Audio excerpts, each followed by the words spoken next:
గడీల 9 సంవత్సరాల తర్వాత గడీల పాలన నుంచి విముక్తి కలిగి ప్రజాపాలన అనే కార్యక్రమానికి ఇక్కడ కాంగ్రెస్ ప్రభుత్వం మొన్న 7వ తారీఖున ప్రమాణ స్వీకారం చేసిన రేవంత్ రెడ్డి గారు మన ముఖ్యమంత్రి వర్యులు మన ఈ కార్యక్రమాన్ని ప్రజలకు ఏవైతే 6 హామీలను గ్యారంటీలను ఇవ్వడం జరిగిందో 48 గంటల్లో ఆడవాళ్లకు ఫ్రీ బస్ సర్వీస్ని అమలు చేస్తూ అలాగే రైతు భరోసా వీటికి సంబంధించి కూడా ఇప్పుడు ఈ 4 కార్యక్రమాలను ఈరోజు కార్యక్రమాలు చేయడం జరుగుతుంది. దీనికి ముఖ్య అతిథిగా విచ్చేసిన మన ఉప ముఖ్యమంత్రి వర్యులు భట్టు విక్రమార్క అన్నగారికి అలాగే మన మల్రెడ్డి రంగారెడ్డి అన్న గారికి అలాగే ఇక్కడికి విచ్చేసిన కలెక్టర్ గారికి కమిషనర్లకు ఇక్కడికి విచ్చేసిన పెద్దలందరికీ జెడ్పీటీసీ గారికి వైస్ ఎంపీపీ గారికి ఎంపీటీసీలకు సర్పంచ్లకు వేదిక మీద ఉన్న పెద్దలకు కింద ఉన్న నా యొక్క అక్కా చెల్లెలకు అన్నా తమ్ములకు అలాగే ప్రెస్ మిత్రులకు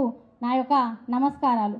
ముఖ్యంగా మనము చెప్పాలి ఏంటంటే ఈరోజు ఈ కార్యక్రమాన్ని ఇంత విజయవంతంగా అలాగే అబ్దుల్లాపూర్ మండల్ అబ్దుల్లాపూర్ గ్రామంలో నిర్వహించడం చాలా సంతోషకరం. ఎందుకంటే 2 సంవత్సరాల నుంచి 9 సంవత్సరాల నుంచి మనం ఇప్పటి వరకు ఒక డబల్ బెడ్రూమ్ కూడా ఇవ్వలేని పరిస్థితుల్లో ఉన్నాము. అటువంటి పరిస్థితుల్లో ఒక ఎంపీపీగా ఉండి కూడా మేము ఏం చేయలేకపోయినాము. ఇప్పుడు మన ప్రభుత్వం ఉంది, అన్న మల్రెడ్డి రంగారెడ్డి అన్న గారు ఉన్నారు, అలాగే ఉప ముఖ్యమంత్రి వర్యులు కూడా ఉన్నారు. ఇక్కడ ఒకటే అన్న ఈ సభ దృష్టికి ఎందుకంటే ఎక్కువ సమయం లేదు కాబట్టి నా దృష్టికి వచ్చిన విషయం ఏంటంటే ఆసరా పెన్షన్లు తీసుకున్న వాళ్ళు కొడుకు ఎంప్లాయ్ అయి ఉంటే వాళ్ళకు ఇవ్వడం లేదన్న, వాళ్ళకు గవర్నమెంట్ జాబ్ ఉందని తల్లిదండ్రికి రావడం లేదు.